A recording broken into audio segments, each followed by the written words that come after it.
Spider-Man No Way Home is the epic conclusion to the John Watts MCU Spider-Man saga. It's out in theaters right now, and it's the latest movie to be in the Marvel Cinematic Universe. Is it any good? Let's talk about it right now.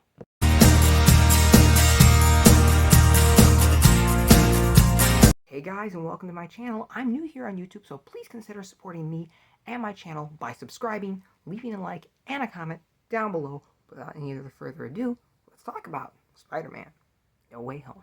Spider-Man No Way Home is the latest installment in the Marvel Cinematic Universe. It's directed by director John Watts. It stars Tom Holland, Zendaya, Benedict Cumberbatch, Willem Dafoe, Alfred Molina, Jamie Foxx, and a whole bunch of other people. For the basic plot of this movie, before we get into me explaining just the simplistic plot, I want to say this will be a spoiler-free review. You're safe with me. No spoilers. This will be spoiler-free. I will be putting out a spoiler-filled review later on, but this one will have no spoilers.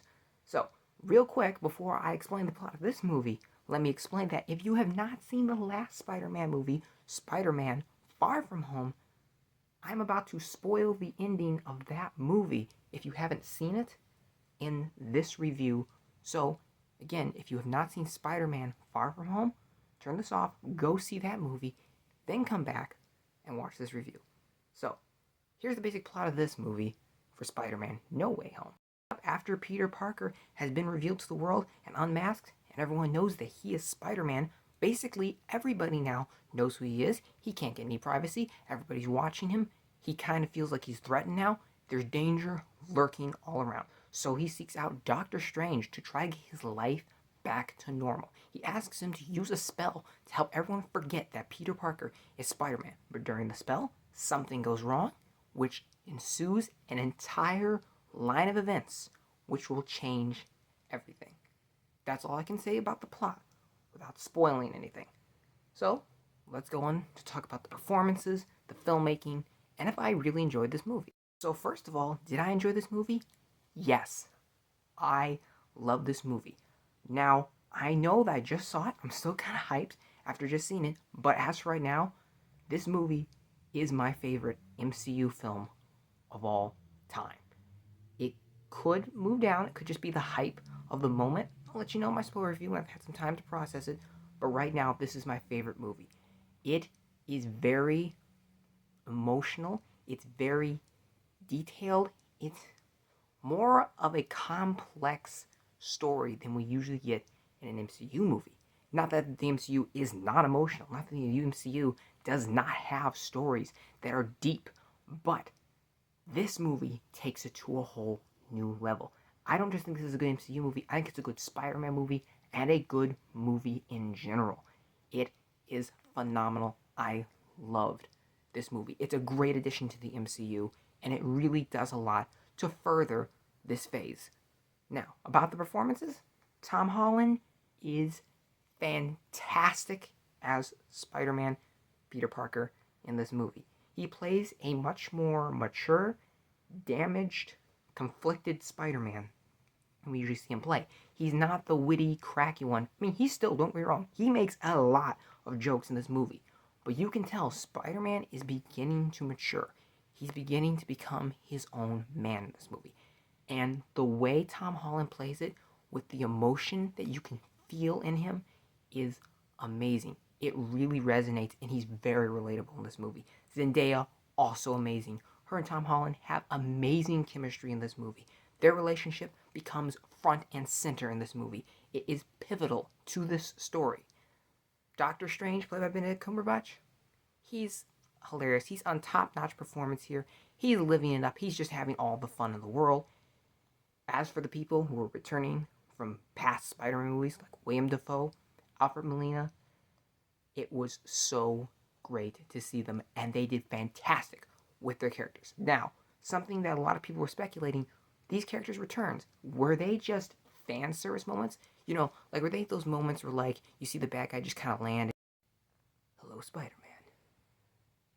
I am Dr. Oct. Not like that at all. These people have a reason to be in the movie. They serve the story. They serve the plot. They have characters. They have a reason to exist. They have motivations. They are actual people. it is actually there in the script that these people return because it actually helps the movie.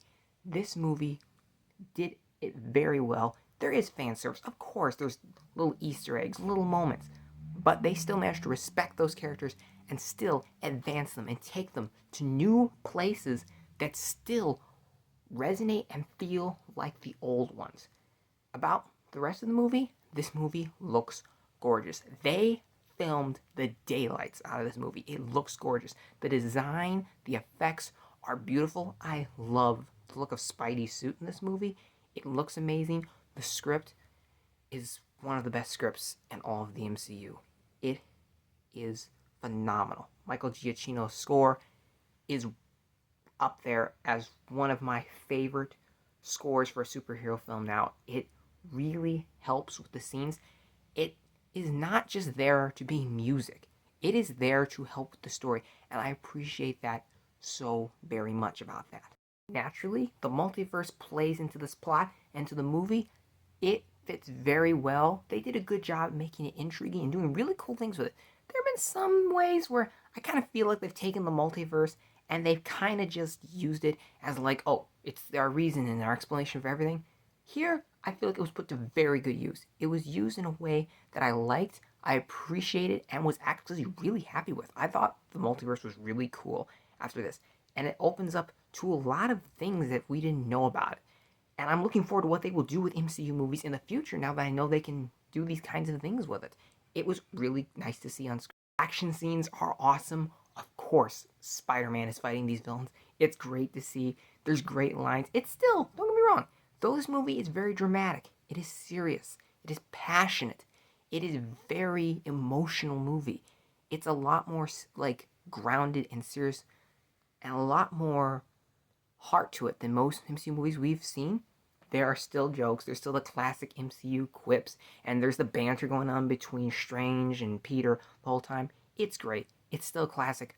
But there are things like the way Peter is being treated now that people know he's Spider-Man, the way law enforcement, the government, people, criminals, everybody's treating him really as an extra layer to Peter Parker's Spider-Man in this universe.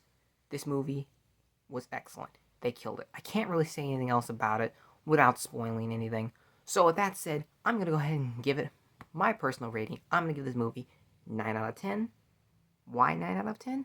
Well, I can't get into it right now because it's kind of a spoiler, but there are a few aspects of this movie that I didn't quite like. I can talk about that in my spoiler review.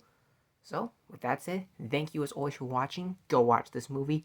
It's phenomenal. I definitely recommend it. Support it and have a great day. And as always, thank you for watching.